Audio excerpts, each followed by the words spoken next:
सबअल्टर्न view of history. अतः देखिए सबअल्टर्न जो शब्द है, टर्म है, यह टर्म अमेरिका से लिया गया है। सबअल्टर्न का तात्पर्य होता है कि अमेरिका में जो निम्न सैनिक अधिकारी होते हैं, अमेरिका में in the history of America, America में जो निम्न सैनिक अधिकारी हैं, जो लोअर क्लास पर्सोनल्स हैं बेसिकली अमेरिकी सेना में, उनको कहा जाता है सबअल्टर्न।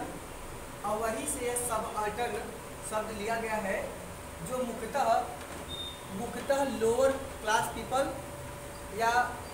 या आम जनता या जो समाज के निचले हाशिए पे हैं, जो दबे कुचले हैं, उनका प्रतीक है, उनका एक प्रकार से सिंबल है। इसीलिए उपाश्रयी ये जो सबअल्टर्न हैं, निम्न वर्गीय हैं, ये समाज के सबसे निचले हाशिए पे हैं, समाज के निम्न बॉटम लाइन पे हैं। ये इसीलिए उत्पादन पद्धति पे इनका कोई अधिकार नहीं होता है। ये एक प्रकार से दूसरों पे आश्रित होते हैं। उत्पादन पद्धति अन्य वस्तुओं के लिए ये दूसरों पे आश्रित होते हैं, इसीलिए इन्हें उपाश्रयी या उपाश्रित कहा जाता है। तो ऐसे इतिहास लेखन को उपाश्रयी इतिहास लेखन कहा जाता है। सबअल्टर्न एक प्रकार से निम्न वर्गों का इतिहास होता है, एक प्रकार से निचले वर्ग का इतिहास होता है, एक प्रकार से दबे हुए पिछड़े लोगों का इतिहास होता है। इसीलिए इस इतिहास लेखन को हम अनेक नामों से जानते हैं, जैसे आम जन का इतिहास, जैसे आम जन का इतिहास, दलित शोषित चेतना का इतिहास। दलित और शोषित जो शब्द है, यह दबे हुए और एक्सप्लॉइटेड जो वर्ग होते हैं उनकी बात करता है। यह दलित शोषित जातिगत शब्द न होकर यह एक क्लासिफिकेशन, एक वर्गीय चेतना को दर्शाता है, जिसका तात्पर्य होता है दबे हुए और शोषित हुए वर्ग। तो यह आम जन का इतिहास है, दलित शोषित चेतना का इतिहास है। इसमें चूंकि इसमें आम जनता की बात की जाती है, इसीलिए इसे हम पीपल्स हिस्ट्री भी कहते हैं। पीपल्स हिस्ट्री, इसका नाम हम पीपल्स हिस्ट्री भी कहते हैं। यह निम्न वर्गों का इतिहास है, इसीलिए इसे निम्न वर्गीय प्रसंग भी कहते हैं। इसे निम्न वर्गीय प्रसंग भी कहते हैं। इसमें मुख्यतः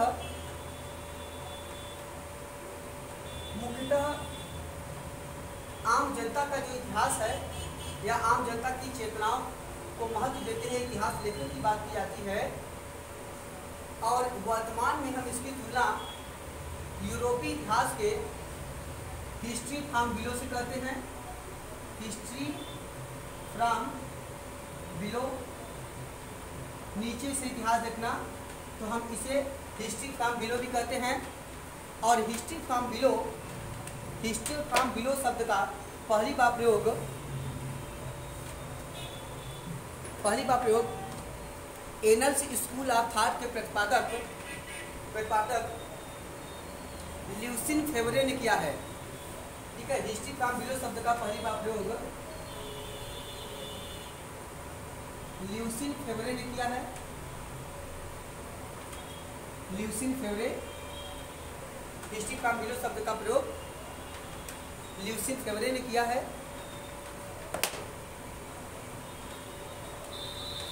वर्तमान में इसका मुख्य उद्देश्य, चूंकि निम्न वर्गीयों का, समाज के निचले हाशिए के लोगों का, दलित शोषित लोगों का, आम जनता का इतिहास लिखना है, जिसमें मुख्यतः गरीब तबके के लोग, चरवाहे, कृषक, मजदूर, वर्किंग क्लास, ये लोग आते हैं, और महिला समाज, ये सब आते हैं।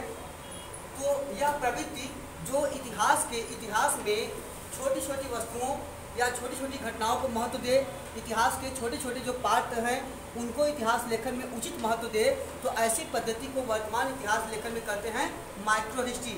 तो एक प्रकार से जो सबल्टन ग्राफ हिस्ट्री है यह माइक्रो हिस्ट्री का पार्ट है। तो एक प्रकार से यह माइक्रो हिस्ट्री है, सूक्ष्म इतिहास।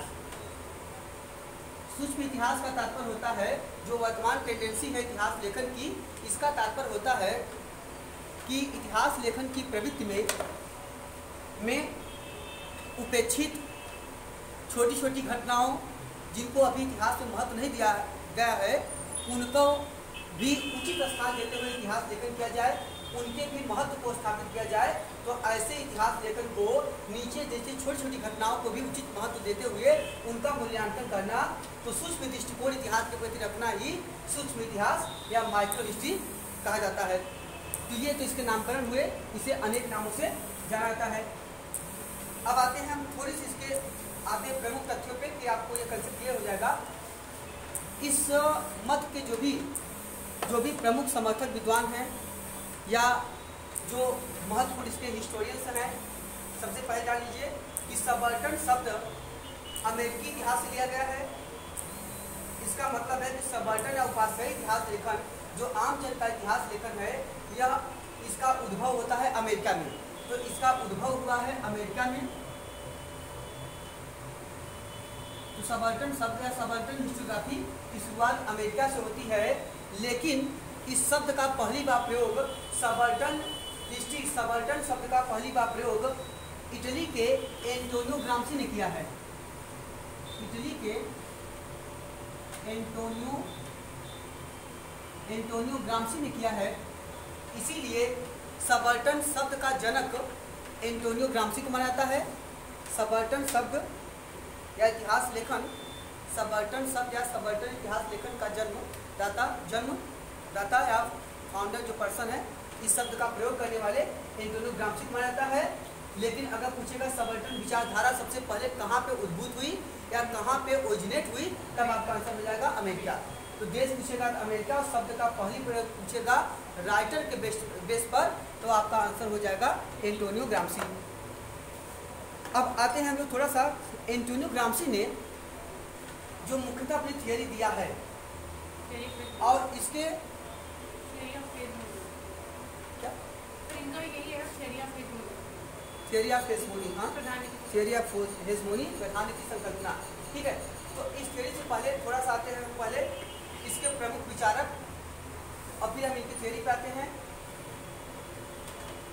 इस विचारधारा के जो सबसे समर्थक या महत्वपूर्ण विचारक हैं उनमें सबसे पहले नंबर पे आते हैं Antonio Gramsci.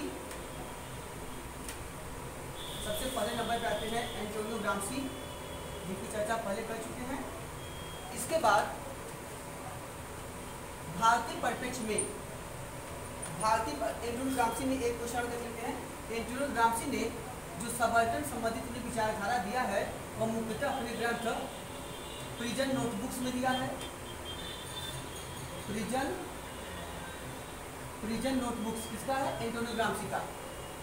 Prison notebooks and subaltern social groups, इनकी दूसरी ग्रंथ है सबल्टन सोशल ग्रुप्स। तो इनके दो महत्वपूर्ण ग्रंथ हैं, एक तो है प्रिजन नोटबुक्स और दूसरा है subaltern social groups.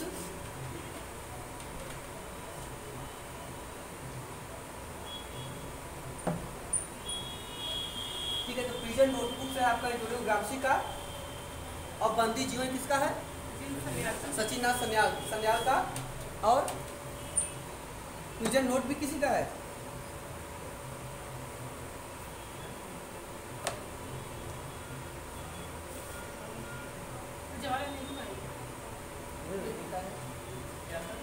Prison note भी किसी ने लिखा है?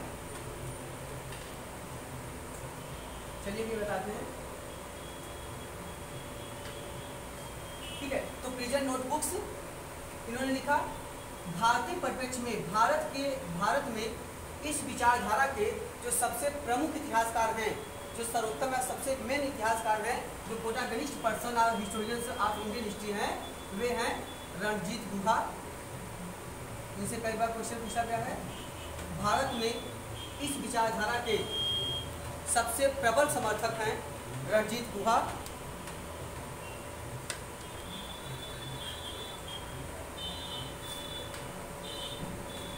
उसके प्रमुख चालक हैं आपके रणजीत गुहा। दूसरे नंबर पे आते हैं शाहिद अमीन। तीसरे पे आते हैं आपके ज्ञान पांडे। इसके बाद आते हैं दीपेश चक्रवर्ती।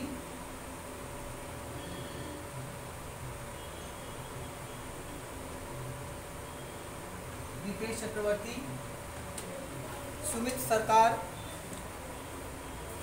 दीपेश चक्रवर्ती, सुमित सरकार।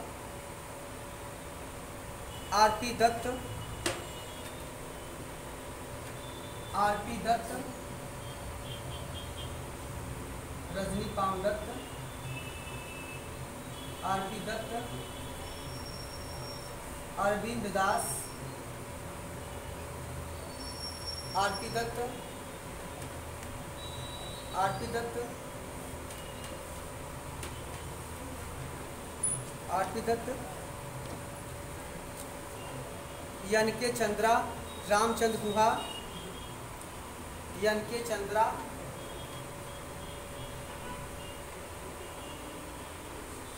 एन.के. चंद्रा।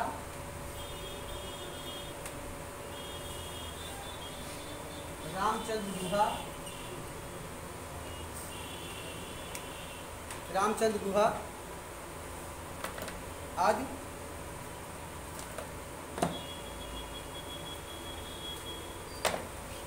इनमें जितने भी इतिहासकार हैं, भारत में आपसे इसे क्वेश्चन कैसे बनेंगे, एक तरफ से आएगा क्वेश्चन कि निम्नलिखित में से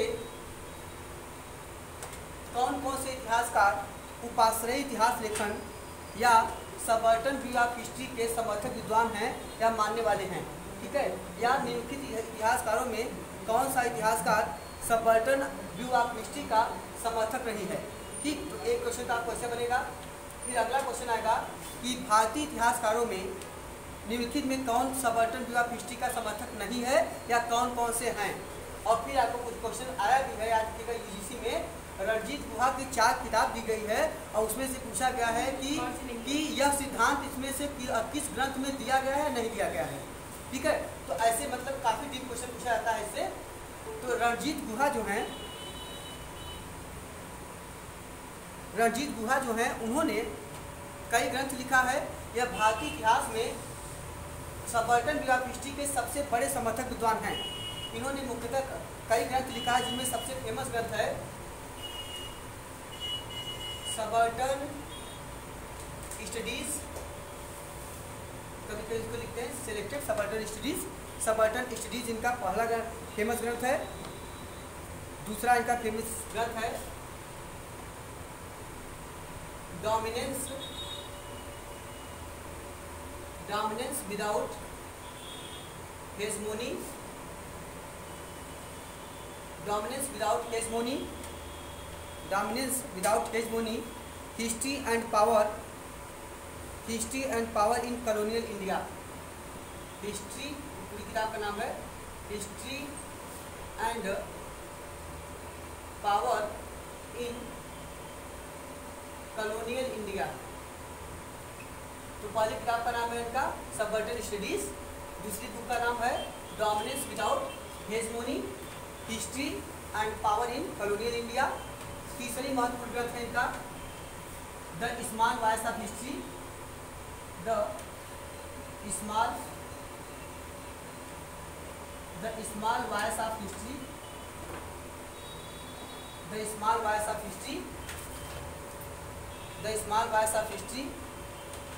और अगला महत्वपूर्ण ग्रंथ है इनका history at the limit of world history. इनकी अन्य महत्वपूर्ण ग्रंथ है, बहुत फेमस ग्रंथ है history at the limit of world history, history at the limit of world history, history at the limit of world history, history at the limit of world history, history at the limit of world history. और एक अन्य महत्वपूर्ण ग्रंथ है, वो सबसे important ग्रंथ है, वह है elementary aspect and the peasant insurgency in colonial India. इनकी बुक का नाम है, इनके अगले बुक का नाम है एलिमेंट्री एस्पेक्ट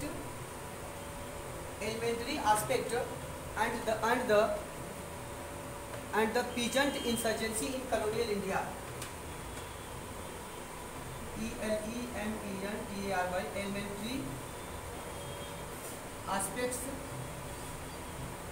एंड पीजेंट मतलब किसान, peasant insurgency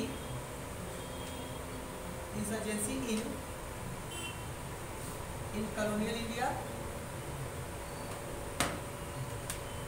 elementary aspect and यही क्वेश्चन कई बार पूछा गया है, एलिमेंट्री एस्पेक्ट।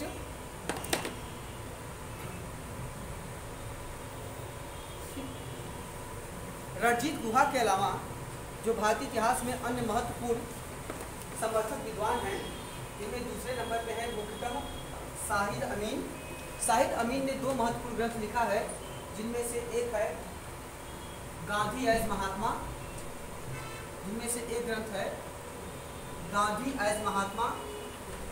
और दूसरा ग्रंथ है गोरखपुर जिला 1921-22। गांधी एज महात्मा, गोरखपुर जिला 1921-22, दो ग्रंथ इनका। पहला है गांधी एज महात्मा, दूसरा है गोरखपुर जिला 1921-22। शाहिद अमीन का ग्रंथ है, शाहिद अमीन।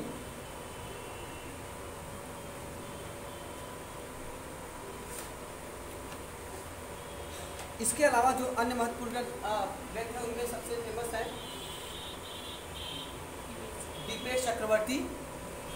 दीपेश चक्रवर्ती का ग्रंथ भी महत्वपूर्ण है। इन्होंने लिखा है द कॉलिंग ऑफ हिस्ट्री,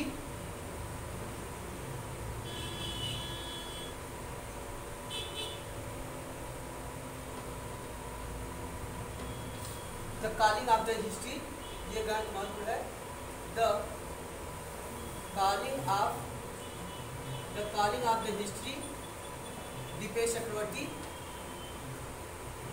चक्रवर्ती मुख्यतः एक तो सबर्टन के मुख्य हिस्टोरियन हैं, और दूसरे ये पोस्ट कोलोनियल हिस्टोरियन हैं। पोस्ट कोलोनियल का मतलब हो गया आपका जो उत्तर उपनिवेशवाद है, औपनिवेशिक इतिहास लेखन के महत्वपूर्ण ये हिस्टोरियन या इतिहासकार हैं। इनका ग्रंथ है, पहला है आपका द कॉलिंग ऑफ हिस्ट्री, और दूसरा है rethinking the working class history. Rethinking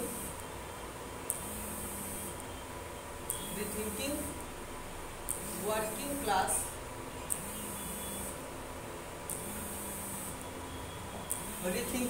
class history.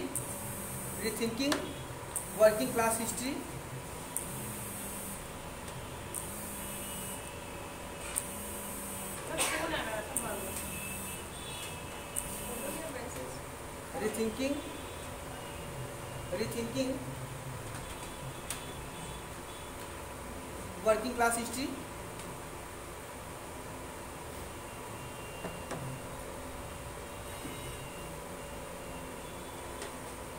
इसके अलावा एक ग्रंथ उनका है सबर्टन स्टडीज, एक और इनका भी ग्रंथ है सबर्टन studies.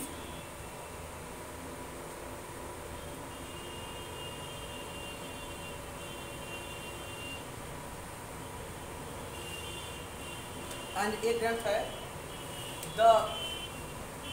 The crisis of civilisation, ये महत्वपूर्ण ग्रंथ है। द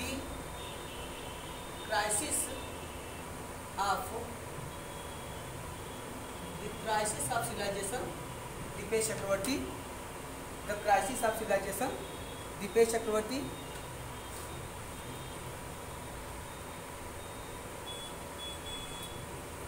ठीक है, ये इनके महत्वपूर्ण ग्रंथ हैं। इसके अलावा जो अन्य महत्वपूर्ण हैं, उनमें से एक हैं ज्ञान पांडे। जो हैं ज्ञान पांडे ने मुख्यतः मुख्यतः अवध में किसान आंदोलन पर चर्चा किया है।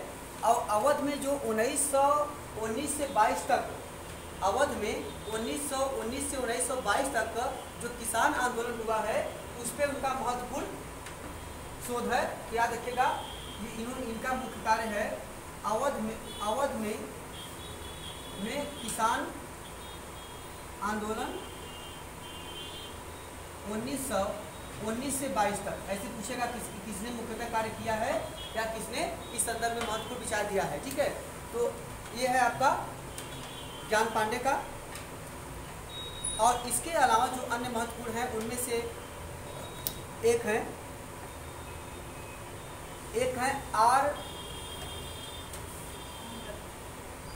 अरविंद दास ने agrarian change from above and below लिखा है। उनके ग्रंथ का नाम है AGRARIAN agrarian change from above and below. Agrarian change from above and below, agrarian change from above and below. यह ग्रंथ मुख्यतः agrarian change from above and below, यह ग्रंथ इन्होंने अरविंद दास ने लिखा है। इसमें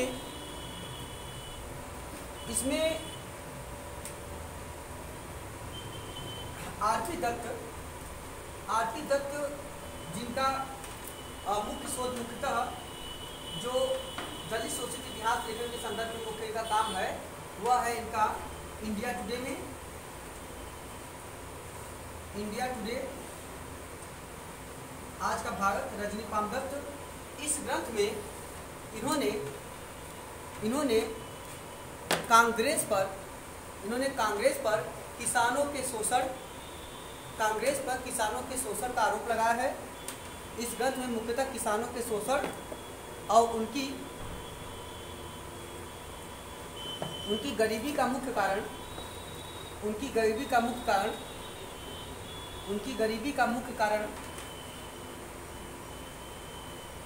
कारण कांग्रेस को बताया है। तो यह भी महत्वपूर्ण तथ्य है। सुमित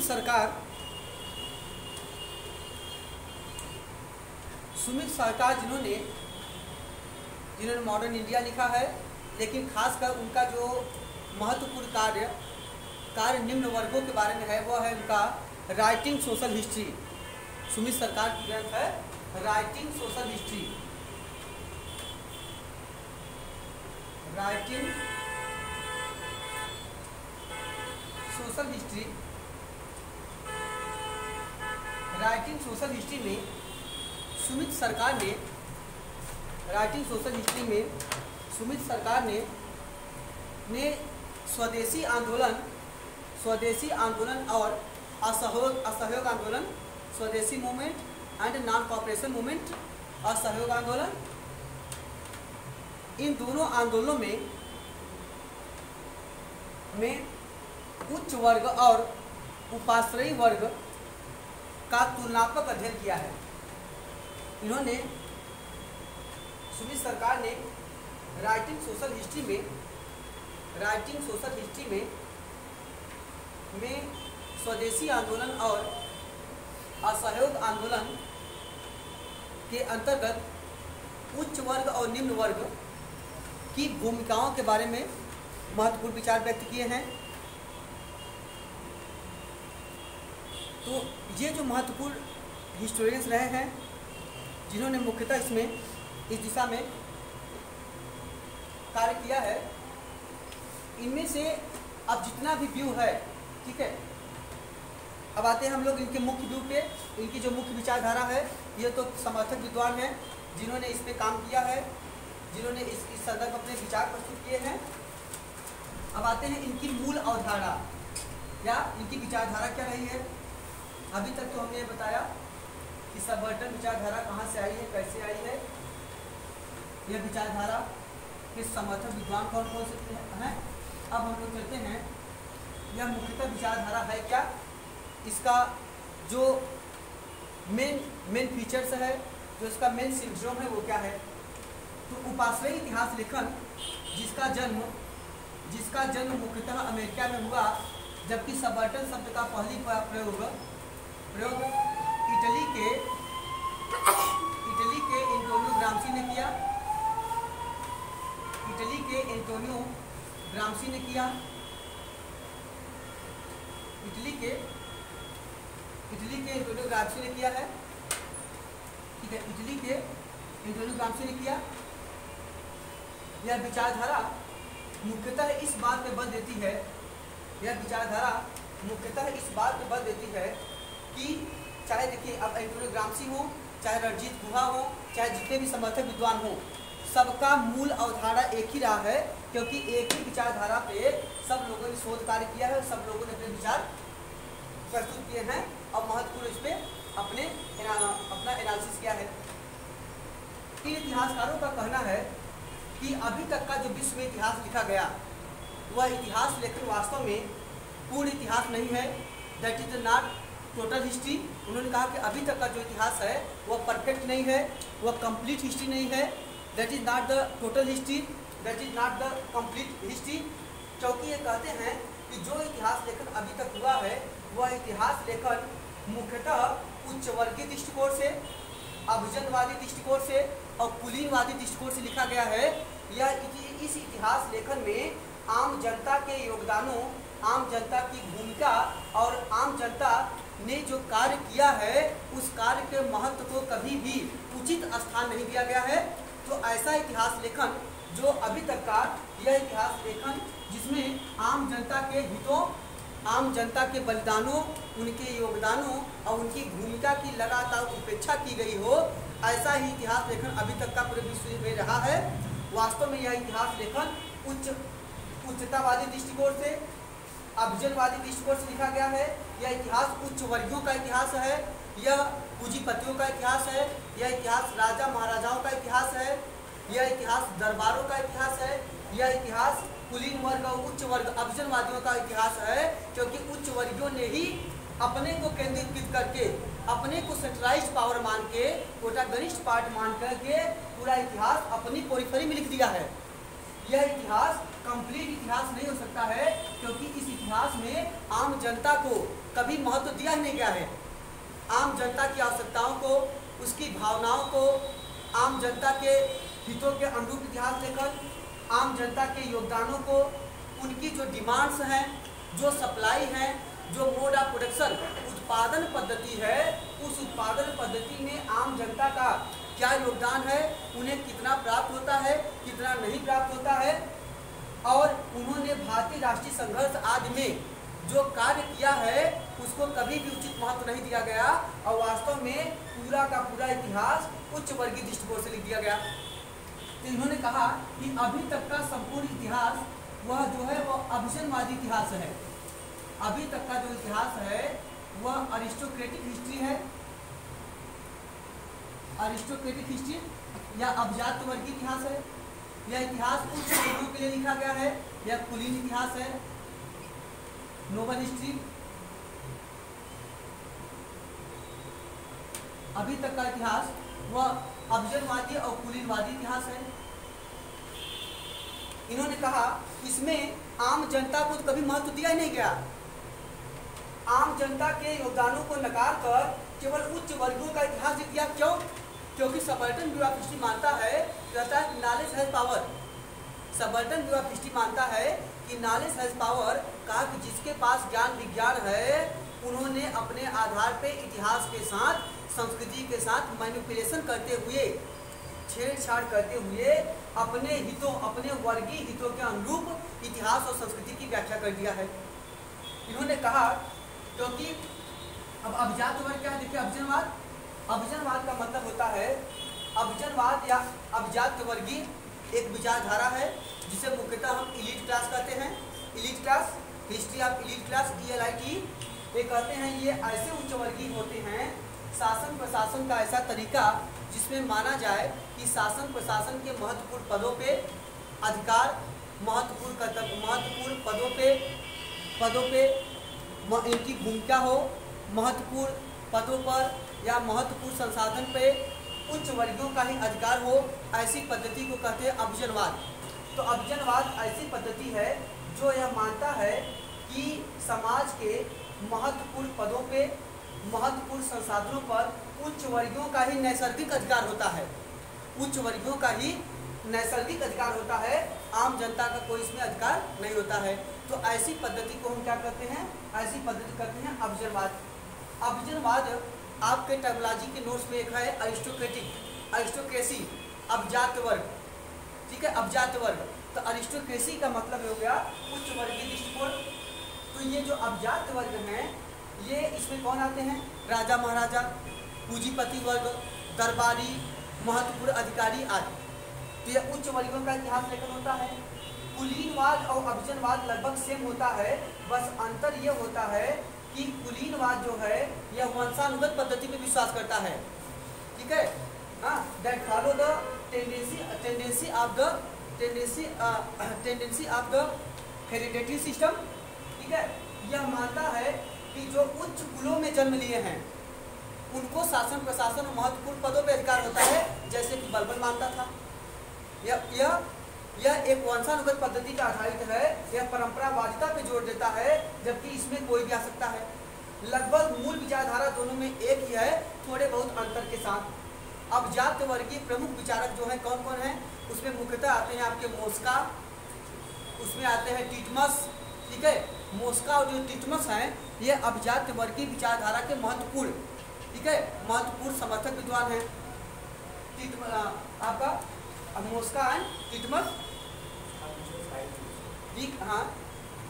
तो अनेक इतिहासकार हुए। तो ये अभिजात वर्ग है और कुलीनवादी। अगर इसी अभिजात वर्गीय दृष्टिकोण से या कुलीनवादी दृष्टिकोण से जो इतिहास लिखा जाता है उसे हम अभिजात वर्गीय इतिहास कहते हैं। तो इन लोगों ने कहा कि अभी तक का जो पूरा इतिहास है वह इसी कुलीनवादी दृष्टिकोण से लिखा गया है। इस इतिहास लेखन में आम जनता को कभी उचित स्थान नहीं दिया गया। आम जनता का मतलब दलित, शोषित चेतना, दबे हुए लोग। कहा गया कि इनके योगदानों को अगर महत्व देकर इतिहास फिर से लिखा जाएगा तो वही इतिहास कंप्लीट हिस्ट्री होगा, वही इतिहास टोटल हिस्ट्री होगा, वही इतिहास संपूर्ण इतिहास होगा। और इन्होंने अभी तक के पूरे इतिहास को एक सिरे से नकार दिया, कहा यह वास्तविक इतिहास है ही नहीं, that is just like the poly history. यह छद्म इतिहास लेखन है, जिस इतिहास लेखन में एक विशेष वर्ग के योगदानों को पूरी तरह से नकार दिया गया हो, उनको कोई महत्व ही न दिया गया हो, तो यह इतिहास लेखन इन्होंने कहा यह अमान्य है। अभी तक का पूरा इतिहास अभिजात वर्गीय इतिहास है, यह इतिहास मान्य नहीं है, ठीक है, क्योंकि इस इतिहास लेखन में समाज के सभी वर्गों को उचित प्रतिनिधित्व नहीं मिलता है। अब आगे इन्होंने समझिए फिर क्या कहा। इन्होंने कहा कि एक और थ्योरी देखते हैं। एंटोनियो ग्राम्सी ने अपने सबअल्टर्न व्यू ऑफ हिस्ट्री में ग्राम्सी ने एक सिद्धांत दिया, थियरी ऑफ हेजमोनी।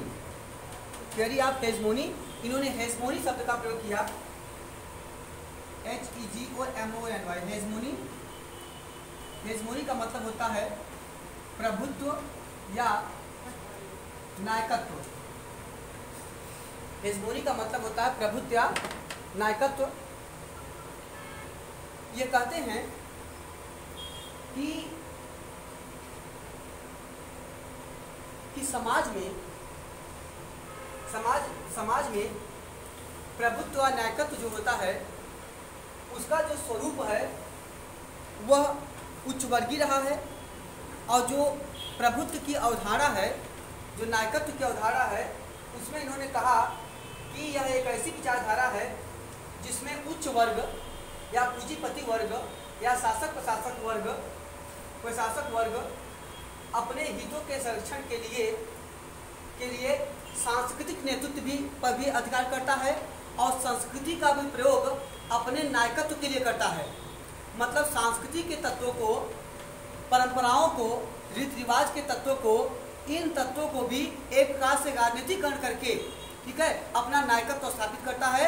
इस प्रक्रिया में एक काज कर सकते हैं कि जब शासन प्रशासन अपनी नीतियों को स्थापित करने के लिए, अपने को सेफगार्ड करने के लिए, अपनी सत्ता को बचाए रखने के लिए, अपने प्रभुत्व को बचाए रखने के लिए संस्कृति का भी प्रयोग जो है वह एक साधन के रूप में करे, एक माध्यम के रूप में करता है, तो नायकत्व थ्योरी ऑफ हेजमोनी कहलाता है।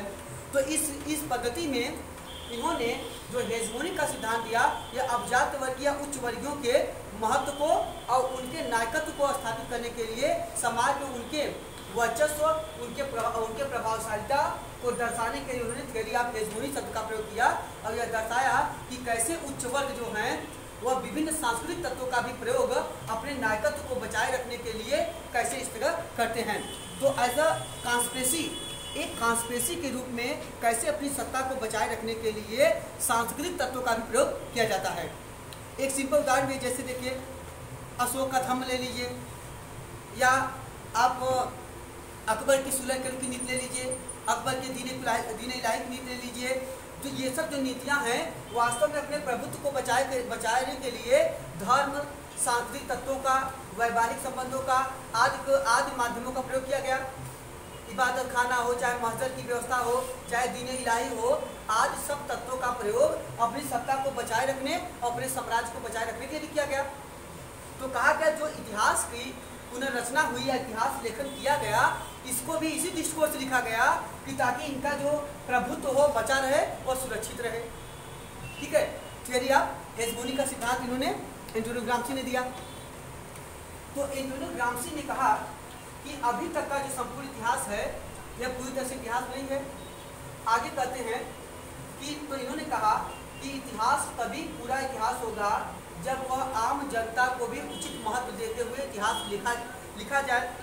तो जो एंटोनियो ग्राम्सी के या रणजीत गुहा का जो आम जनता है, जो उपाश्रयी है या दलित शोषित व्यक्ति है, ठीक है, आम जनता या दलित शोषित है, जिसके इतिहास लेखन की बात की जा रही है, यह वैसे ही है जैसे कार्ल मार्क्स का सर्वहारा वर्ग। जो कार्ल मार्क्स का प्रोलेटेरियट क्लास है, कार्ल मार्क्स का जो प्रोलेटेरियट क्लास है, ठीक है, और ठीक है, वह सेम वही है जो एंटोनियो ग्राम्सी या रणजीत गुहा के सबअल्टर्न व्यू ऑफ हिस्ट्री का आम जनता या दलित शोषित चेतना है। इसमें कौन आते हैं? दलित शोषित या आम जनता में आते कौन है?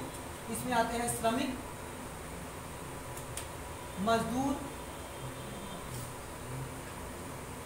चरवाहे और स्त्री समाज, जो समाज के सबसे निचले हाशिए पे हैं। कहा गया कि यही वर्ग जो है बेचारा, किसान, मजदूर, श्रमिक, किसान भी लिख दीजिएगा, ये लोग ऐसे हैं जो समाज के सबसे निचले पायदान कहते हैं, सबसे हाशिए पे हैं। यही लोग दबे हुए हैं, कुचले हुए हैं, यही लोग बेचारे आम जनता हैं, ठीक है, जिनका लगातार शोषण हो रहा है।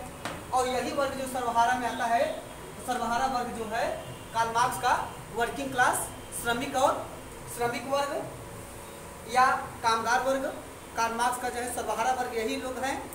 यही लेनिन इनकी बात आगे करता है तो लेनिन किसानों की बात करता है, तो उसका सर्वहारा वर्ग किसान को ले लेता है। वो पीजेंट रिवोल्यूशन की बात करता है। अभी जब हम आपको मार्क्स पढ़ाएंगे तो आपको लेनिन, ट्रोट्स्की अलग का सबका सिद्धांत बताएंगे। और यही टॉयनबी भी आपके इतिहास लेखन में है, तो टॉयनबी का यही आपका है। टॉयनबी कहता है कि समाज में जो चुनौती और प्रत्युत्तर की प्रक्रिया चलती है, मतलब जो समाज में भौतिक वस्तुएं आज के लिए द्वंद्व की स्थिति चलती है, उस द्वंद्व की स्थिति में समाज में हमेशा दो वर्ग होते हैं। एक वर्ग वह होता है, ठीक है, जो शासन करता है, वह संख्या में कम होता है लेकिन पावर में अधिक होता है। तो वह चूंकि कम होता है इसलिए अल्पसंख्यक होता है, माइनॉरिटी है, लेकिन पावरफुल होता है। जो हमारे लिए नियम कानून बनाता है तो कंस्ट्रक्टिव होता है, इसलिए कहलाता है कंस्ट्रक्टिव माइनॉरिटी। ठीक है, वो पहला होता है आपका कंस्ट्रक्टिव माइनॉरिटी। और दूसरा वर्ग क्या होता है? मतलब पहला है सृजनात्मक अल्पसंख्या, जो पावर में अधिक होता है, जनसंख्या में कम होता है, संसाधनों पे पूरा अधिकार उसी का होता है। कार्ल मार्क्स का वही कौन है? पूंजीपति वर्ग। और एंटोनियो ग्राम्सी का यही वर्ग कौन है, का इलीट क्लास, उच्च वर्ग या अभिजात वर्ग। समझ आ रहा है ना। फिर आगे कहता है कि समाज में, टाइम भी कहता है समाज में सबसे ज़्यादा संख्या किसकी होती है, वो कहता है समाज में ज़्यादा संख्या होती है आम जन की। आम जन संख्या में अधिक होते हैं, मेजोरिटी होती है, ठीक है, लेकिन बेचारे दबे कुचले होते हैं, सबसे हारे हुए होते हैं। यह वर्ग जो होता है पूरी तरह से उत्पादनहीन होता है, उत्पादन करता है लेकिन अधिकारहीन होता है। इस वर्ग का उत्पादन पद्धति पे कोई अधिकार नहीं होता है। यह कामगार वर्ग होता है, ठीक है, संख्या में अधिक होता है लेकिन अधिकार में खत्म होता है, अधिकार नहीं होता है। तो ये क्या है, कहता है प्रोलेटेरिएट मेजोरिटी है। यह बहुसंख्यक सर्वहारा वर्ग है, बहुसंख्यक सर्वहारा है। तो यह बहुसंख्यक सर्वहारा जो है, एक है सृजनात्मक अल्पसंख्या और दूसरा है बहुसंख्यक सर्वहारा। तो कार्ल मार्क्स का बहुसंख्यक, कार्ल मार्क्स का सर्वहारा वर्ग, टॉयनबी का बहुसंख्यक जो आपका है प्रोलेटेरिएट मेजोरिटी, ठीक है, वह एक जैसा है। और एंटोनियो ग्राम्सी का आम जन, तीनों एक हैं। और निश्चय के अगर सुपरमैन थ्योरी में जाएंगे तो कहता है कि जंगल में भेड़ बकरियों की संख्या ज़्यादा होती है, तो ऐसे ही समाज में आम जनता की संख्या ज़्यादा होती है, जो दबे कुचले होते हैं, शासित होते हैं, शोषित होते हैं। जबकि जैसे जंगल में शेरों या उच्च कोट के जानवर होते हैं, जो पावरफुल होते हैं, उनकी संख्या कम होती है, लेकिन अधिकार सब कुछ उन्हीं का होता है। तो ये कहलाते हैं सुपरमैन, ठीक है। शेर जो जैसे शेर हुए, टाइगर हुए, जो पावरफुल जानवर हैं, जो अन्य जानवरों का शिकार करते हैं, कहते हैं इन जानवरों की संख्या कम होती है लेकिन अधिकार इन्हीं का होता है, प्रभुत्व इन्हीं का होता है। ऐसे ही समाज में जो प्रभुत्व होता है, ठीक है, यह कम लोगों का होता है, जो सत्ता पे पूरा अधिकार करते हैं, संख्या में कम होते हैं। ये मैन होते हुए भी सुपरमैन होते हैं। तो निश्चय का अतिमानव सिद्धांत, ठीक है। तो वैसे ही निश्चय का अतिमानव, कार्ल मार्क्स का पूंजीपति या बुर्जुआ वर्ग, एंटोनियो ग्राम्सी का अभिजात वर्ग, ठीक है, और टॉयनबी का कंस्ट्रक्टिव माइनॉरिटी एक है, कंस्ट्रक्टिव माइनॉरिटी एक होते हैं, ठीक है। तो कहा गया कि यह वर्ग जो है, एंटोनियो ग्राम्सी कहता है यह वर्ग सबसे निचले पायदान होता है, इसीलिए दबा कुचला होता है, इस वर्ग के पास कोई अधिकार नहीं होता है। अब आइए भारतीय इतिहास लेखन में इस पद्धति का पे जो व्यापक चर्चा हुई, उसमें मुख्यतः योगदान रणजीत गुहा का है। रणजीत गुहा ने भारतीय स्वतंत्रता संघर्ष पर विस्तृत अध्ययन किया और स्वतंत्रता संघर्ष, फ्रीडम मूवमेंट पर उन्होंने चर्चा करते हुए यह बताया कि भारतीय जो फ्रीडम मूवमेंट का इतिहास लिखा गया है, वह इतिहास वास्तविक नहीं है, क्योंकि उस इतिहास में श्रमिकों, मजदूरों, दलित शोषित लोगों का, स्त्री समाज का, उनकी भूमिका का उचित मूल्यांकन नहीं किया गया है। वह कहता है कि भारत का फ्रीडम मूवमेंट का इतिहास है, यही गलत लिखा गया है। यह पूरी तरह से अरिस्टोक्रेटिक व्यू ऑफ हिस्ट्री है, यह अरिस्टोक्रेटिक पैटर्न ऑफ हिस्ट्री पे लिखा गया है। यह कहता है कि जो भारतीय इतिहास है, वह इतिहास जो फ्रीडम मूवमेंट लिखा गया, वह भारत बनाम ब्रिटिश सरकार के रूप में लिखा गया है। समझिएगा, भारत बनाम ब्रिटिश सरकार के रूप में लिखा गया है। कहता है कि वास्तव में फ्रीडम मूवमेंट का उचित मूल्यांकन तभी किया जा सकता है जबकि यह इतिहास भारत बनाम जो ब्रिटिश सरकार है, यही दृष्टिकोण गलत है। जो भारतीय स्वतंत्रता संघर्ष है, और जिसमें कहते हैं कि भारतीय स्वतंत्रता संघर्ष औपनिवेशिक सत्ता के खिलाफ हुआ, तो एक तरह से भारतीय क्षेत्र और दूसरा है कहते हैं औपनिवेशिक क्षेत्र। तो हमने इसको क्या कहा, हमने कहा कि भारतीय क्षेत्र, Indian realm and colonial realm. तो कहा कि दूसरा हो गया आपका भारतीय क्षेत्र बनाम ब्रिटिश क्षेत्र या औपनिवेशिक क्षेत्र, ब्रिटिश क्षेत्र या औपनिवेशिक क्षेत्र। कहा कि यह दृष्टिकोण ही गलत है। इस क्यों गलत है? रणजीत गुहा कहते हैं कि जो भारतीय स्वतंत्रता संघर्ष हुआ, उसमें भारतीयों एक तरफ भारतीयों का संघर्ष और दूसरी तरफ ब्रिटिश सरकार का संघर्ष तो कभी हुआ ही नहीं। जो इतिहास लिखा गया यही गलत है। क्यों? कहते हैं कि यहाँ पे यह जो यह दृष्टिकोण था जो भारतीय क्षेत्र है वास्तव में भारतीय क्षेत्र पूरा एक साथ कभी रहा ही नहीं। क्यों? क्योंकि ये कहते हैं कि जो भारत बनाम ब्रिटिश होता है यही टर्म गलत है, क्योंकि इसमें संपूर्ण भारतीयों का योगदान नहीं है। अगर संपूर्ण भारतीय बनाम ब्रिटिश सरकार या औपनिवेशिक सत्ता होता तो सही था। क्यों नहीं है? ये कहते हैं इसलिए क्योंकि इसमें तो बस आम जनता लड़ रही थी।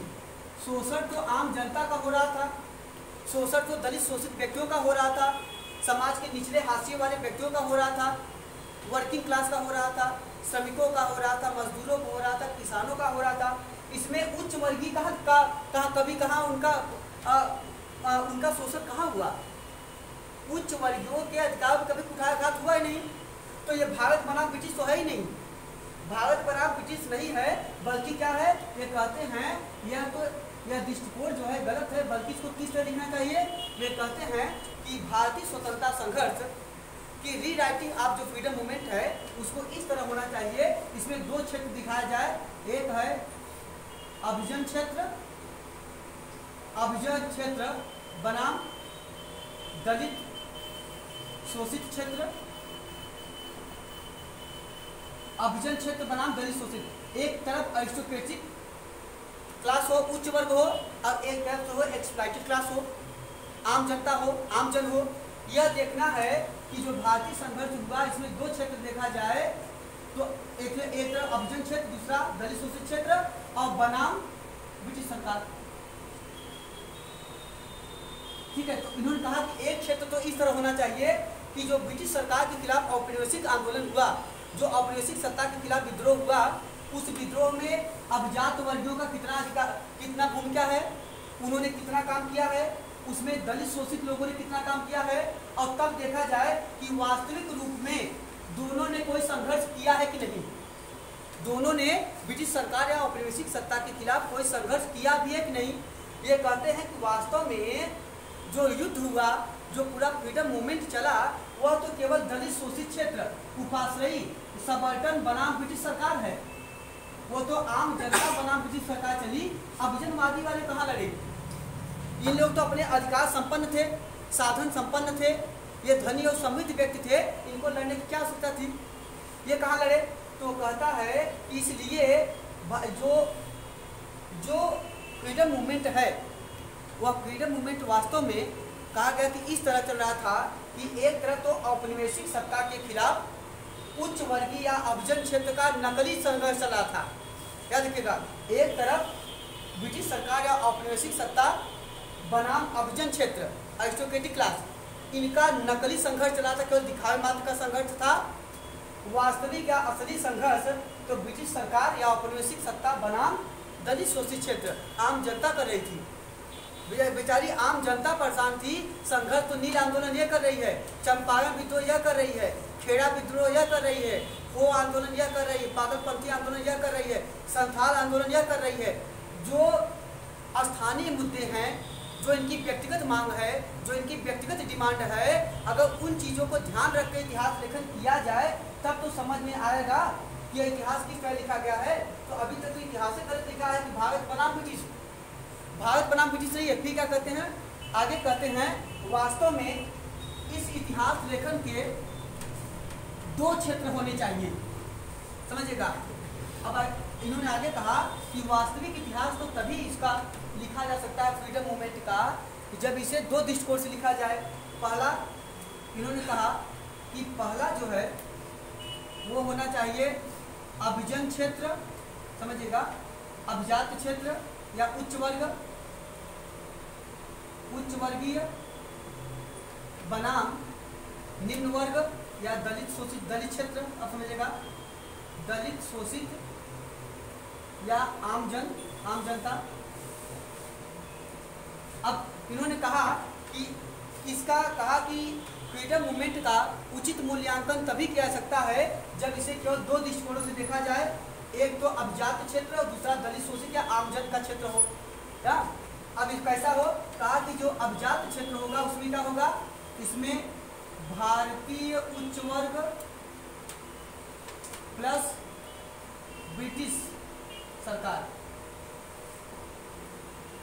सरकार बनाम आम जनता। इन्होंने कहा क्यों? कहा कि जो उच्च वर्गीय क्षेत्र है, इस उच्च वर्गीय में केवल ब्रिटिश सरकार नहीं है, इसमें भारत के लोग भी शामिल हैं। कहा कि वास्तव में हमें यह देखना है कि जितने आंदोलन हुए क्या सब ब्रिटिश सरकार के खिलाफ हुए थे? जितने आंदोलन हुए उनमें से 80% आंदोलन तो भारतीय सत्ता के खिलाफ खुद हुआ है। ठीक है, बहुत सारे ऐसे क्षेत्र हैं, बहुत सारे मंदिर प्रवेश आंदोलन है, ठीक है, वाईकोम आंदोलन है, बहुत सारे देखिए स्थानीय जनता का स्थानीय हितों को लेकर किया गया आंदोलन है। यहाँ के बहुत सारे पूंजीपतियों के खिलाफ किया गया आंदोलन है। जो आपका अहमदाबाद मिल मजदूर आंदोलन हुआ वो भारतीयों के खिलाफ स्वयं का आंदोलन था। ठीक है, तो कहा कि बहुत सारे आंदोलन तो ऐसे हुए हैं जो स्वयं भारतीयों का आंदोलन भारतीयों के खिलाफ है। तो कहा कि वास्तव में उच्च वर्गीय जनता तो केवल दिखावे का आंदोलन कर रही थी, वास्तविक संघर्ष तो बेचारा दलित शोषित आम जनता कर रही थी। और कहा कि आम जनता को दो तरफा लड़ना पड़ रहा था। एक तरफ तो ये खुद ब्रिटिश सरकार के खिलाफ लड़ रही थी और दूसरी तरफ खुद अपने देश के खिलाफ लड़ रही थी।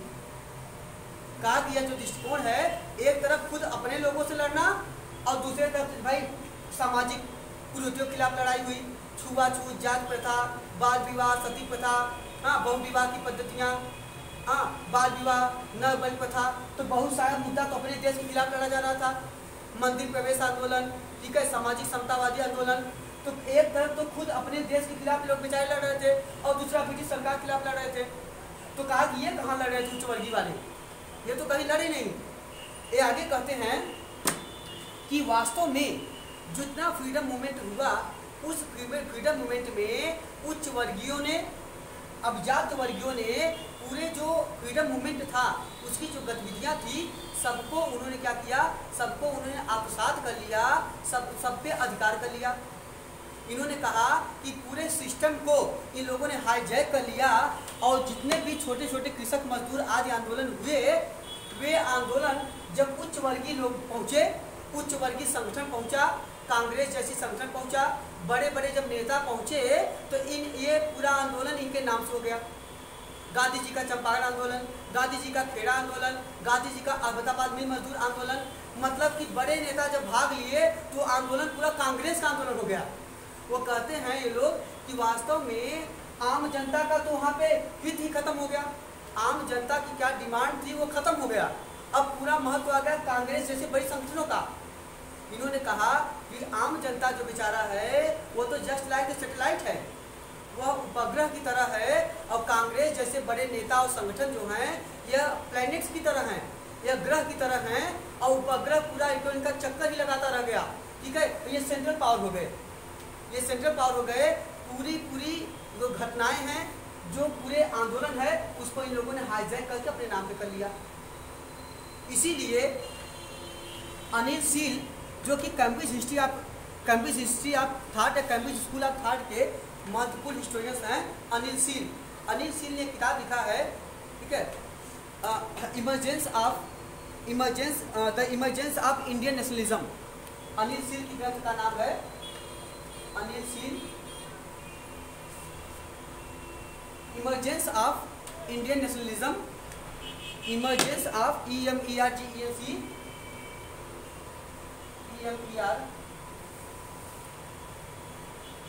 इमरजेंस ऑफ इंडियन नेशनलिज्म में ये कहते हैं, इन्होंने बड़े नेताओं और संगठनों की भूमिका का अध्ययन किया और यह कहा कि इन्होंने कहा कि बड़े नेता और संगठन जो हैं ये अपने हितों के लिए ही लड़े, अपने हितों पर के ही काम किए और अन्य के हितों पे, आम जनता के हितों पे लगातार कुठाराघात किए। इसीलिए इन्होंने अपने ग्रंथ में गांधी, नेहरू और टैगोर को, ठीक है, गांधी, नेहरू और टैगोर को राजनीतिक दलाल तक की संज्ञा दे दिया। ठीक है, इन्होंने गांधी, नेहरू, टैगोर जैसे नेताओं को राजनीतिक दलाल कह दिया। ये कहा कि लोग राजनीतिक दलाल हैं जिन्होंने आम जनता और उच्च वर्गों के बीच में काम किया। यहाँ तक कि गांधी जी ने जब कांग्रेस की सदस्यता के लिए 25 पैसे का शुल्क रखा, ठीक है, उन्होंने कहा वार्षिक शुल्क 25 पैसा होगा, तो आम जनता के इतना भी मुश्किल था। इसीलिए कुछ हिस्टोरियंस, कुछ लोगों ने गांधी जी को भी बुर्जुआ वर्ग, जो इलीट क्लास होता है, उच्च वर्ग होता है, उसका समर्थक माना और कहा गांधी जी भी उच्च वर्गीयों को समर्थन देते हैं। आरपी दत्त ने इसी तरह जब इंडिया टुडे लिखा तो उन्होंने जो किसानों की दुर्गति हुई, जो किसानों के साथ अलग तरह से डिस्क्रिमिनेशन हुआ, उन सबका मूल कारण कांग्रेस को बताया और कहा कि किसानों के पिछड़ेपन का मुख्य कारण कांग्रेस जैसे संगठन हैं। तो मतलब अलग अलग लोगों ने अलग अलग दृष्टिकोण से यहाँ पे इतिहास लेखन किया। आइए फिर समझिए। कहा गया कि आम जनता ने फ्रीडम मूवमेंट में अनेक महत्वपूर्ण योगदान दिया, लेकिन इनके योगदानों को उच्च वर्गीयों ने पूरी तरह से क्या किया, पूरी तरह से सबमर्ज कर लिया, अपने में विलय कर लिया। जैसे कहा गया कि जैसे कि सुभद्रा कुमारी चौहान ने रानी लक्ष्मीबाई के लिए तो खूब लड़ी मर्दानी, वो तो झांसी वाली रानी थी, लिख दिया, ठीक है। लेकिन उन्होंने वहीं पे उनके साथ जो अन्य मरने वाली थी, जो शहीद हुई, काशीबाई हुई, चाहे सुंदर हुई, चाहे मुंदर हुई, जो मुस्लिम महिलाएं थी, इसी तरह जो झलकारी बेगम हुई, इनकी चर्चा उन्होंने नहीं किया। उन्होंने उनके योगदानों को दर्शाया, लेकिन इनके जान की कीमत उनके लिए कुछ नहीं रही। इसी तरह आगे समझिए इतिहास। जैसे 1857 की क्रांति में बहुत लोग पकड़े गए, मैंने चर्चा किया था। लेकिन इस आंदोलन में सर्वाधिक समय तक जेल में बंद रहने वाले थे मुसाई सिंह, जो बेसिकली भदोही जिला के हैं। मुसाई सिंह 1857 की क्रांति में कैद हुए और उसके बाद 1907 में जब जवाहरलाल नेहरू ने ब्रिटिश सरकार को लेटर लिखा, उसके बाद उनको मुक्त किया गया। वे भारतीय इतिहास के ऐसे स्वतंत्रता सेनानी हैं जो लगातार 50 वर्ष तक जेल में रहे हैं, लेकिन उनका इतिहास नगण्य है। उनको इतिहास लेखन में महत्व नहीं दिया गया, उनके योगदानों की चर्चा नहीं की गई। ये इतिहास लेखन की महत्वपूर्ण खामियां हैं। जैसे लखनऊ में एक हार्लट वेश्या थी, प्रोस्टिट्यूट थी, अजीजन बाई। उन्होंने 1857 की क्रांति में रोटी और कमल बांटने में महत्वपूर्ण योगदान दिया, लेकिन उनको भी इतिहास में महत्वपूर्ण स्थान नहीं दिया गया। मतलब ऐसे इतिहास की छोटी छोटी घटनाएं जिन्होंने अपने प्राण न्यौछावर कर दिए इतिहास में, लेकिन फिर भी उनको इतिहास में नगण्य मानते हुए इतिहास में उनको 2-4 लाइन में उनके योगदानों की चर्चा करके खत्म कर दिया गया। अथवा ऐसे लोग बड़े नेताओं और बड़े संगठन के पिछलग्गू के रूप में इनका वर्णन करके इन्हें आदि आदि आदि के रूप में वर्णित कर दिखा दिया गया। इनके ऊपर कभी भी स्वतंत्र रूप से इतिहास लेखन नहीं किया गया। इसीलिए सबर्टन ब्लॉक हिस्ट्री कहता है कि नॉलेज इज पावर, कहता है ज्ञान की शक्ति होती है। खुद कार्ल मार्क्स कहते हैं कि जो संघर्ष होता है, क्रांति जो होती है, बिना उच्च वर्गीयों के समर्थन से नहीं हो सकती है। समझिए, तो मार्क्स का दृष्टिकोण भी उच्चतावादी है, उच्चतावादी दृष्टिकोण है। भले ही उन्होंने सर्वहारा वर्ग और उच्च वर्ग की क्रांति और उसके बीच के वर्ग संघर्ष की चर्चा किया हो। तो मेरा मतलब यहाँ पे यह है कि जो चर्चा कार्ल मार्क्स ने किया हो उच्च वर्गीयों का या अन्य इतिहासकारों ने किया हो, तो इन लोगों का जो मुख्य मत था यही था कि नॉलेज हैज पावर या नॉलेज इज पावर। ये कहते हैं कि जिनके पास इतिहासकार थे या जो समृद्ध वर्ग है, धनी वर्ग हैं, उन्होंने तो अपने इतिहास लेखन को स्वयं किया। यूरोपीय पहले साधन संपन्न हुए, धन संपदा उनके पास ज़्यादा आई, औद्योगिक क्रांति हुई, पुनर्जागरण आया, रेनेसां आया, इनलाइटनमेंट आया, प्रबोधन का समय आया, मर्केंटलिज्म आया, वाणिज्यवाद, बुलियनवाद जो भी आया, इन सब के माध्यम से जब ज्ञान विज्ञान का प्रसार हुआ, पावर हुआ, तो उन लोगों ने पूरे विश्व का इतिहास अपने दृष्टिकोण से लिख दिया। पूरे विश्व का इतिहास उन्होंने प्रजाति उच्चतावादी दृष्टिकोण से लिख दिया अपने हिसाब से। तो अपने को उच्च दिखा के विश्व भर के इतिहास को उन्होंने अंडर एस्टिमेट कर दिया। कहा गया ऐसे ही भारतीय इतिहास में अगर देखा जाए तो जिनके पास इतिहासकार थे, जो धनी समृद्ध, जैसे मराठों के पास अपने इतिहासकार थे, ठीक है, राजपूतों के पास अपने इतिहासकार थे। राजपूतों के इतिहासकार हुए कर्नल टाड, मराठों के इतिहासकार हुए सरदेसाई आदि, जगन्नाथ सरकार हुए प्रमुख इतिहासकार। तो जो इनके पास जब इतिहासकार हुए तो उन्होंने लिखा कि शिवाजी की जो युद्ध पद्धति है वह एक विशेष प्रकार की युद्ध पद्धति है, ठीक है। यह एक special special criteria of war है, जिसे उन्होंने कहा कि यह एक ऐसी पद्धति है जिसका नाम है गुरिल्ला युद्ध पद्धति, छापामार युद्ध पद्धति। मतलब वो एक प्रकार का युद्ध हो गया, जबकि वो खुद एक डाकूगिरी और एक छिनैती और झपट्टा का युद्ध था। लेकिन इनके पास इतिहासकार थे तो उन्होंने कहा यह युद्ध छापामार युद्ध पद्धति है, यह गोरिल्ला युद्ध पद्धति है, उसको इतना ज़्यादा हाईलाइटेड कर दिया। और वहीं पर ठीक है, जिनके पास इतिहासकार नहीं हैं, ठीक है, जैसे जाट हुए, सतनामी हुए, अन्य अनेक ऐसी जनजातियां हुई, छोटी जनजातियां, जिन्होंने महत्वपूर्ण कार्य किया, लेकिन उनकी योगदानों की चर्चा करते हुए क्या लिखा गया, इन्हें चोर, डाकू, लुटेरे लिखा गया। उनकी भी पद्धति यही थे। अगर आप देखिए मुगलों का इतिहास, तो मुगल इतिहासकार कहते हैं जो जाट और सतनामी हैं, ठीक है, ये बेसिकली राहगीरों पे, ठीक है, राहगीरों पे आक्रमण करके उनके सामानों को छीन लेते थे, वे चोरी करते थे, डकैती करते थे। अब बताइए शिवाजी की छापा मार युद्ध पद्धति, गोरिल्ला युद्ध पद्धति क्या है? वो रात को बारात के बहाने से जा रहे हैं और उसके बाद अफजल खान का, ठीक है, उंगली काट के लेके चले आते हैं। शाइस्ता खान को उंगली काट के लेके चले आए, मान लीजिए, तो चले आए ना। अब बताइए कौन सी पद्धति थी? जो मराठवाड़ा का ऊबड़ खाबड़ क्षेत्र था, वहाँ से छोटे छोटे ट्रूप्स में आक्रमण करते थे और अधिकार कर लेते थे। यही जो ट्रूप्स हैं छोटे छोटे, यही कहलाते हैं पेटीवार, यही कहलाते हैं गोरिल्ला वारफेयर आगे चल के विश्व इतिहास में, ठीक है। तो अलग अलग जो वार, जिसे कहीं कहीं मिलिट्री शक्तियों का जब प्रयोग किया जाता है छोटे छोटे धावे में, तो उसको कहते हैं कहीं कहीं पीपल्स वार भी कहते हैं इसे, अभी मार्क्सिज्म पढ़ाएंगे। तो जो गोरिल्ला वारफेयर, पेटीवार, पीपल्स वार, तो जिनके पास इतिहासकार हैं उनके नाम अलग अलग हो गए। पीपल्स लोगों का वार है, ठीक है, लेनिन उन्हीं प्रयोग कर रहे हैं people's war, surrounding the city from the countryside, ठीक है। माओइज्म में क्या कर रहा है, ठीक है, माओइज्म में कह रहा है माओवाद में कि surrounding the city from the country side, किसान लोग पूरे जो नगर हैं उनको घेर लेंगे, उन पे धावा बोल देंगे। तो ये तो पेटीवार, गोरिल्ला वार का वही सिस्टम हुआ जो शिवाजी के पास थी, ठीक है। इसी युद्ध पद्धति का नेपोलियन ने प्रयोग किया पीपल्स वार के नाम पे, वो भी वही छापा मार युद्ध पद्धति थी। तो जिनके पास इतिहासकार हैं उनकी टेक्निक हो गई है, उनकी टेक्निक हो गई। और जो जाट सतनामी जैसे बेचारे जो जनजातियां हैं, जो श्रमिक मजदूर हैं, निम्नवर्गीय बेचारे हैं, वे चोर, डाकू, लुटेरे कहलाए गए इतिहास में। इतिहास में उनको चोर, डाकू, लुटेरा कह के बताया गया, उनके योगदान को खत्म कर दिया गया। तो ये कहते हैं कि वास्तविक इतिहास लेखन तभी किया जाएगा जब आम जनता के हितों को उचित स्थान देते हुए इतिहास लिखा जाए। आम जनता ने किसी युद्ध में, किसी संघर्ष में अगर भाग लिया है तो उन्होंने किस लिए भाग लिया है, उनकी आवश्यकताएं क्या हैं, उनकी स्थानीय डिमांड क्या है, उनके आहें क्या हैं, उनकी भावनाएं क्या हैं, उनके सेंटिमेंट्स को भी उचित महत्व देते हुए अगर इतिहास लेखन किया जाएगा तो वही इतिहास वास्तविक इतिहास होगा। तो कहते हैं कि अभी तक का इतिहास जो है वो वास्तविक इतिहास है ही नहीं। वास्तविक इतिहास तो तभी होगा जब आम जनता के हितों को भी उचित स्थान दिया जाए।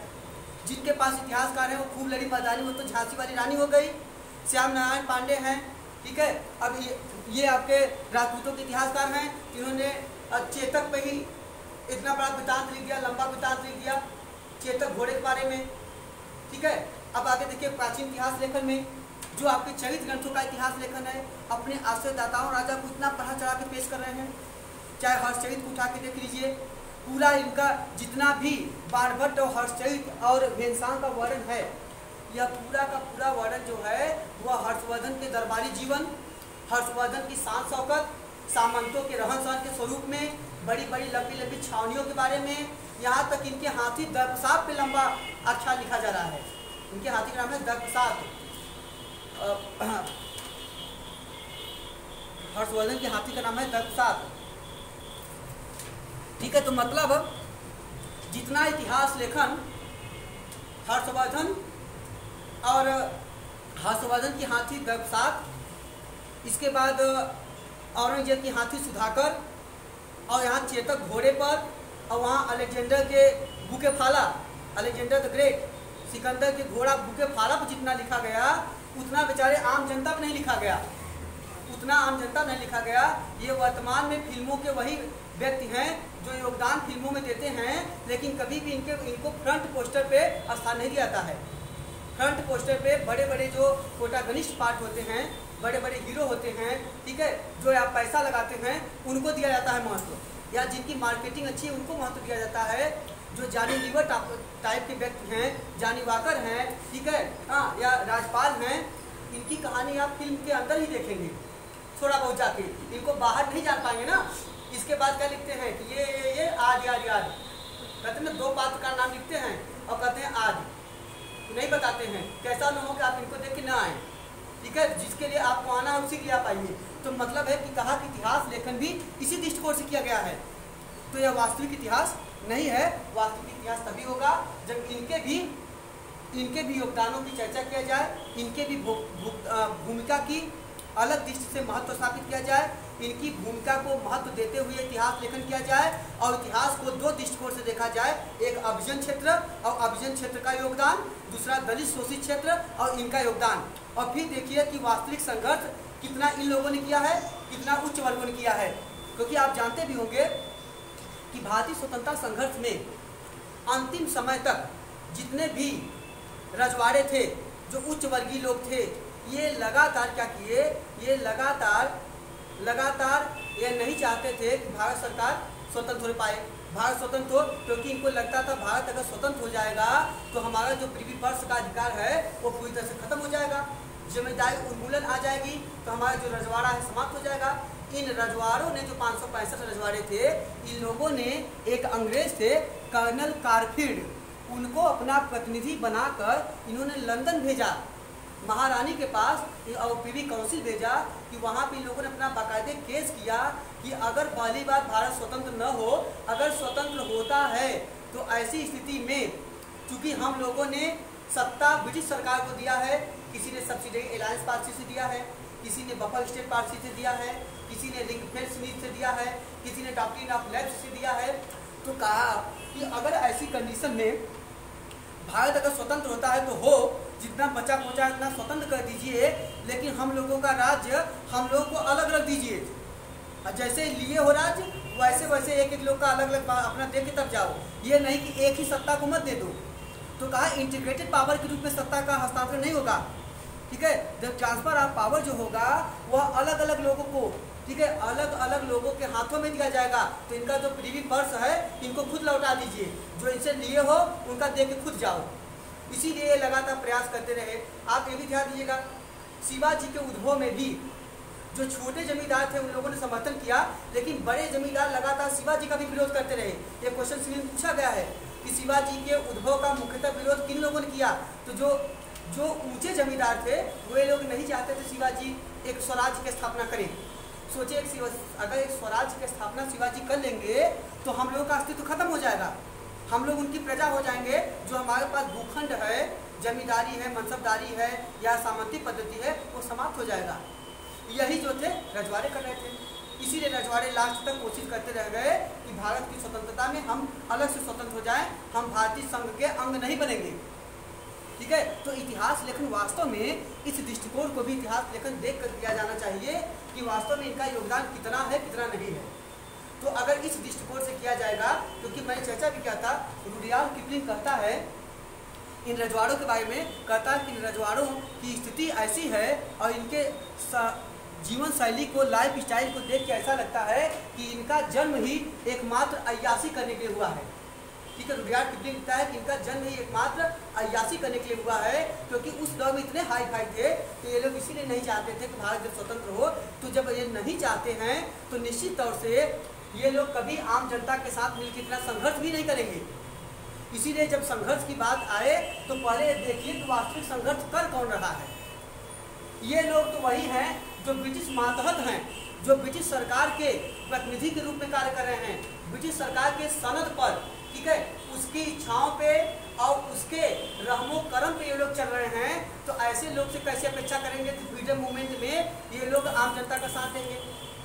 तो इसलिए अगर आम जनता का इतिहास लेखन किया जाए तो उसको आम जनता के भूमिका को अलग दृष्टिकोण से देखा जाए और उस भूमिका में इनकी विचारों को, इनकी मांगों को, इनकी आवश्यकताओं को और उसके बाद इनके स्थानीय डिमांड को, इनके योगदानों को अलग से, ठीक है, अलग से इनका अध्ययन करते हुए उचित स्थान देते हुए इतिहास लेखन किया जाना चाहिए।